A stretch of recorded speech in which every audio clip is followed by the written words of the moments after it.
The Lakers are a bunch of liars. I just hope you know that. I also had some good chips and guac. Prairie Avenue.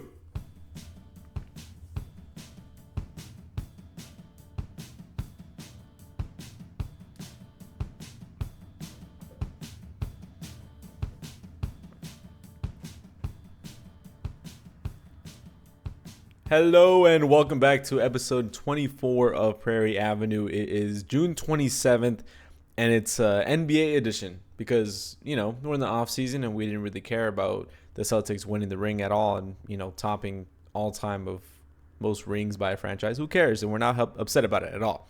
But we got to get back into it just because I wouldn't say there's a lot to cover, but I think this has to come out just super fast right now. LeBron is a liar. The Lakers are liars. Bronny James just got drafted by the Lakers and will now make LeBron and Bronny the first ever father-son duo to play on the exact same team in NBA history. This is, I wouldn't say crazy, but I wasn't surprised. I mean, I think the last time we had talked about it, especially last week's episode, if you follow through on that, we even had a little short 5-minute section. LeBron denies it. No, he's not going to come to the Lakers. His agent came out and said, that's not on the top of the priority. That whoever gets Bronny doesn't mean that LeBron's going to go there. He loves it here in LA, whatever. The whole point was that, LeBron doesn't want to, force anybody to drafting Bronny. Got it. That totally makes a bunch of sense. Of course, a lot of analysts are like, Bronny's not even ready. He averaged under 5 points, under 2 rebounds, and 2 assists a game at USC. Is this really going to happen? And in my head, I was like, hey, this is pretty legit. I do think there's a shot that, the Lakers or any other team might draft him just because of his name. And let's be real, if LeBron has a chance to do anything for the first time in NBA history, he's going to do it. So here we are. I'm driving on the freeway, making my way to the market, to go get myself some guac. And it comes up my phone because I realized, oh, shoot, the NBA draft is right now. And it says that Bronny James has been selected 55th overall by the Los Angeles Lakers. And I wasn't at all screaming. I wasn't mad. I wasn't frustrated. I was just kind of in this moment of, well, yeah, duh. I wasn't surprised, but it's big news. It is. This, as much as I'm going to sit here and tell you that this hasn't been the craziest thing to see in a really long time for sports. And of course, I think when it comes down to it, if there's more publicity and more clicks that can go to the Lakers name, and all they have to do is draft LeBron's son, I think they're going to do it. And it went through second rounder. Bronny goes to the Lakers. And I just don't think there was any other way this would have gone down. I mean, would the Charlotte Hornets taking Bronny? Are there a bunch of teams that are really hey, do we waste a second round draft pick on Bronny James? Is that really what's going to happen? And I think a lot of people were even arguing that, you could possibly just cop LeBron by just selecting Bronny James and sucking it up. But a lot of other analysts just said he doesn't deserve a spot yet. There's so many better players of just a top tier caliber that are not NBA ready, but even bench players ready. And this was kind of crazy. And I looked at it, I was like, you know what? I think this is the only way it could have gone down, which is Bronny goes to the Lakers. LeBron and Bronny are going to play together for the first time. I'm very excited to see how most likely LeBron will be on the court and Bronny comes off the bench and they'll play together. And it'll be out of a check-in, Bronny passes it over to LeBron. They kind of just dap each other up. Who knows how this goes? We'll figure it out in 3 months? So, I mean, there's a lot of questions, but this is pretty freaking crazy. If you take a step back and realize, dude, the Lakers just did this. This is the first time in NBA history this is ever going to happen. And now we get to witness that here in Los Angeles. What better market to do that in? So I'm not surprised. I'm not happy about it. I'm not upset about it. I'm just kind of well, what else did you really expect, Laker fans or NBA fans in general? Did you really think Bronny would have been taken by the Portland Trailblazers? Is that really an option? You know what I mean? And I just think this is the best way for it to go down, and I'm really happy. But yeah, this is just like, it was like mind boggling because, there's so many ways you can go about it. This just doesn't feel like it. I do think that a lot of people are giving a lot of shit. If you do know what happened with Bronny, of course, he went through that whole cardiac arrest and having issues with his heart and had to go through surgery. It was like this whole, big news thing. LeBron was even involved in it. And now, he comes back and he gets drafted second round. And at the end of the day, you could argue it's because of his name, sure. But, we'll see what's to come. But I'm pretty sure if LeBron's with him and he has a great training staff, he'll turn out to be a pretty decent player. Of course, he's not his father, and I don't think I think there's been interviews too where, he's even stated, I'm not my dad. I'm never going to be my dad. And that's a great mindset to have because, you can't go into the league thinking about like that. Look, your dad was just someone highly touted out of high school. And, this isn't, that's not your realm. You were supposed to go through the next 4 years of college, but here we are now. Bronny's a Laker. That's going to be really cool. I can't wait to just, I'm already picturing the moment. I think if you could, think about that for a second, just, damn, how do you think they're going to go about it? Are they going to start both of them? Are they going to, you know what I mean? Does this mean that this most likely will be the final year for LeBron to pass off the torch? How hungry is he? Does he really want to get another ring? Of course, there's questions about, AD and a possible trade for him. Where are we going to go with this? But, hey, fuck it. It is what it is. Excuse my language, but it's just wow. You can't put it in a better way, I guess. I'm trying to figure out the right words and how to, express this to you guys. But this is just how it was supposed to go down. It was meant to go down like this, and I'm excited. So see you in the next 3 months how this all works out for LeBron and Bronny together. First rounder, however, the Lakers. As we move on to a different avenue, the Lakers did actually have a first round pick this year, and we chose Dalton Knecht, if I'm pronouncing that right, or Knecht. It could just be like a weird CHT. But yeah, Knecht, Knecht, Dalton Knecht. There you go, Knecht.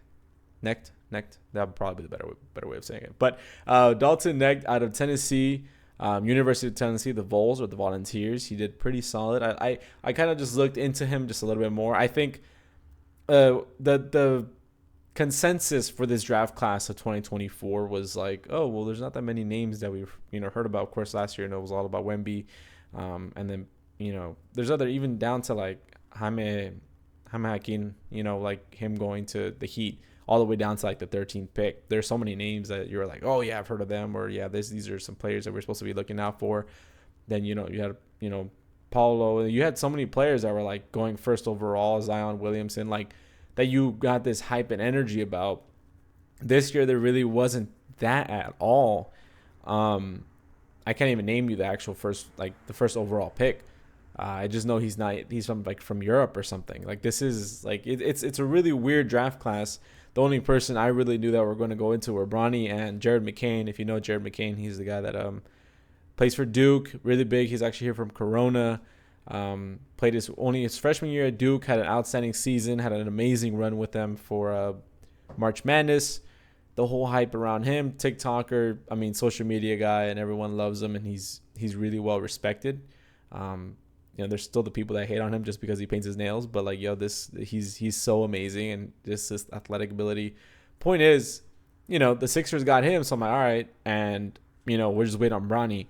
So it's nice to at least start looking into other guys that started coming out of this, and the Lakers decided to select Dalton Knecht, and I was hey, okay, let me look into his stats. And one thing I think about LA, especially when you look at the other sports that we have around, and more specifically, I'm trying to target on football, is that you have, Kobe Turner, how he, was about to go to JUCO, became a walk-on at Richmond, made his way over to Wake Forest, and, still wasn't touted as one of the best, got selected later in the third round, and then now, boom, becomes nearly defensive rookie of the year for the NFL. Should have been in the Pro Bowl. There were so many things that went right for Kobe Turner. And I'm just taking that example of now we go to Dalton Knecht, and we're seeing a lot of these guys who, went to JUCO. I believe he went to Northern, like a JUCO in Colorado, then went to Northern Colorado, and then 2 years there after averaging 20 points each season, transfers over to the Vols in Tennessee. Another 20-point season. I want to read you his stat line just because it was pretty insane. Last year, 36 games, so the full season through, 21 points, averaged 5 rebounds, averaged 2 assists, nearly 50% from the field, 40% from 3, which is nice, and almost 80% from the free throw line. I know I'm just kind of like, saying those numbers out loud, but that's a pretty nice stat line, if you do say it for yourself. And look back at it too, and you're like, oh, and Northern Colorado also averaged 20 points per game, also averaged 2 assists per game. Actually had a higher rebound amount, eight rebounds per game in his 2023 season. 2022, I think he was just a sophomore or junior, but still, even then, 10 points, average an assist, average 3 rebounds, just getting his playing time in. Like we're talking about, like, this is someone who obviously has fought his way through JUCO, through a lower level Division II school, now making his way all the way up to Division I, top of the biggest scene, goes to play March Madness for Tennessee. Now we see him with the Lakers. I'm a little surprised they took a guard. I kind of understand the reason why. We need a little bit more depth there with D'Angelo Russell. We don't know what's happening with that. Austin Reeves, of course, just one of the main guys we have. Gabe Vincent already linked to another trade. So this is like these conversations of like, where do we want to go with this? Dalton Knecht, Austin Reeves, 2 white boys going to go at it together. I love it. I love the idea of it. Am I like super like crazy excited for it?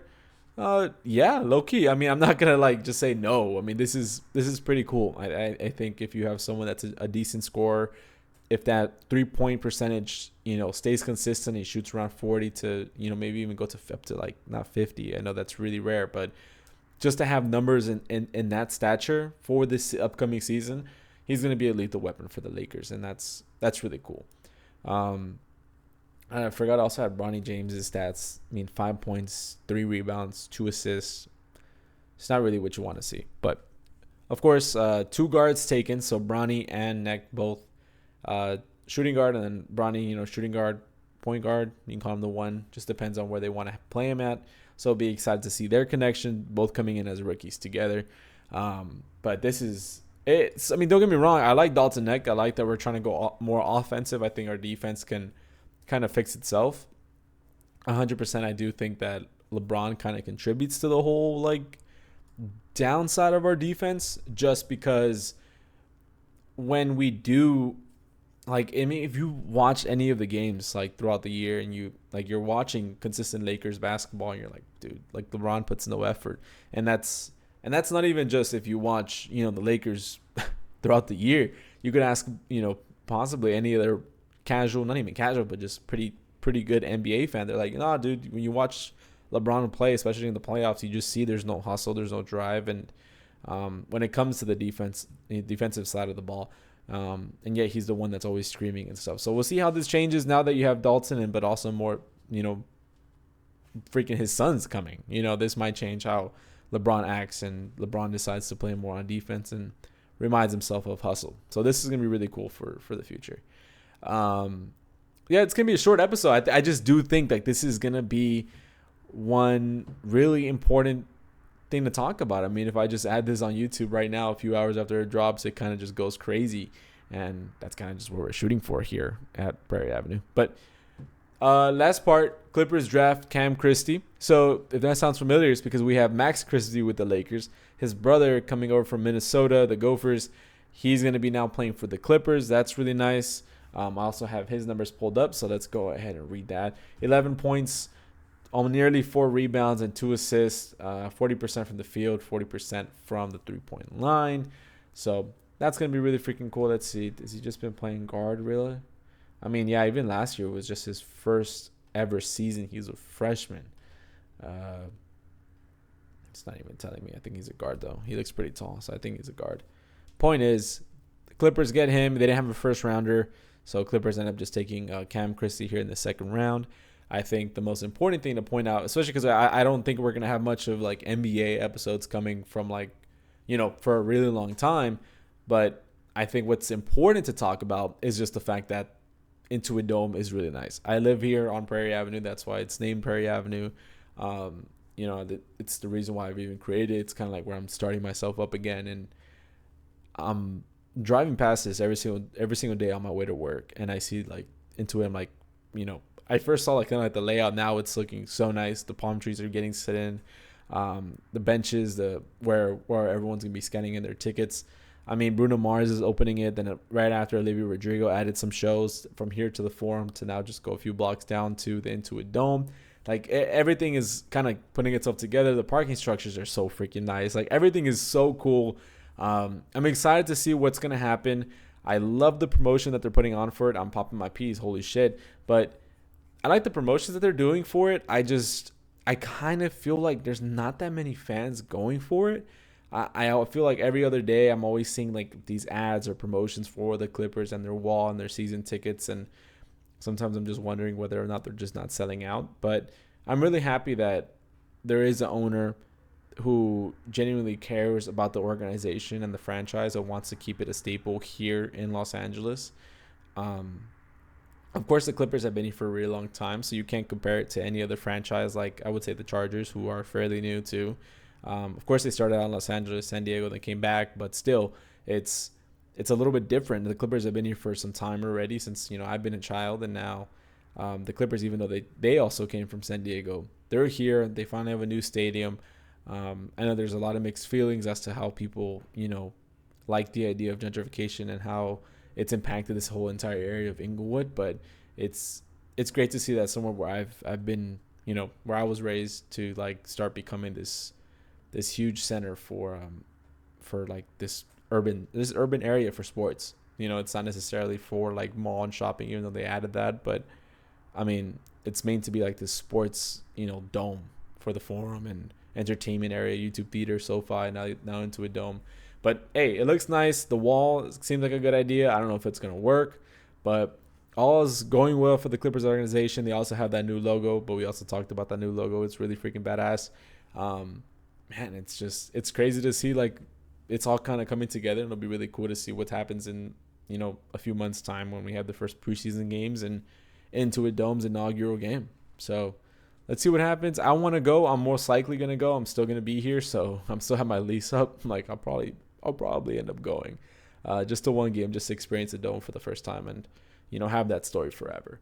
But yeah, I know I put like some new avenues, but that's kind of really it. That's all I really wanted to talk about. I think one thing that I'm very excited about is the Olympics. So that's really cool. I've been watching some trials. Quincy Wilson, I don't know if you saw him, the 16-year-old who's like racing against like the fastest people in all of USA. His form is like weird when you watch him run. Like he stands out. You're like, the guy that looks like he's struggling for air. Yeah, but he's like, second place. So it's really cool watching Quincy Wilson run right now. So that's really nice. The gymnastics trials are starting to keep up. All like the little tiny meets are all, going to that big one, I think in Florida. I don't remember where it's at right now, but like they're all, moving up there. Like all these trials are going on simultaneously in different areas of the country, just to start getting all the actual Olympians who are going to be selected to go represent us in Paris. So that's going to be really, really fucking awesome. I think the main story about the Olympics right now, everything seems to go well. The only thing is that I think the actual river that goes across the Champs-Elysees, like I guess it's like really freaking dirty, and Paris has spent like over like $1 billion trying to clean it, or the country of France really, to try to clean up the water, but it just has been no good, and it looks like shit. The best way to describe it is seeing the Los Angeles River. And like when it's really been raining for a few days, like 3 or 4 days in a row, and I know we rarely see that here in Los Angeles, but when you go and you there's it goes everywhere. I mean, here from like Gardena or Torrance area, you could pass by the canals that connect to the Los Angeles River, and you start seeing like the heavy waves and it splashes. You're like, ugh, it looks like mug. That's exactly what that river looks like in Paris right now.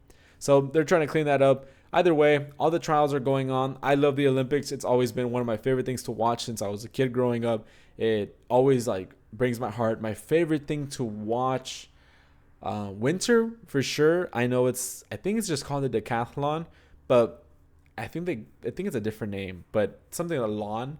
But basically they're like racing on the skis, and they have their gun on their back, so they have to like shoot like different targets every like few miles. like out of breath and just trying to keep up. It's freaking badass. Of course, it's always like Russians or like Slovenians that win that shit because they just live in the snow. But that's also really cool. No, for Summer Olympics, I would have to say the best for me personally when I watch it too. Um, it's either synchronized, not synchronized. My God, not roller skating, ice skating.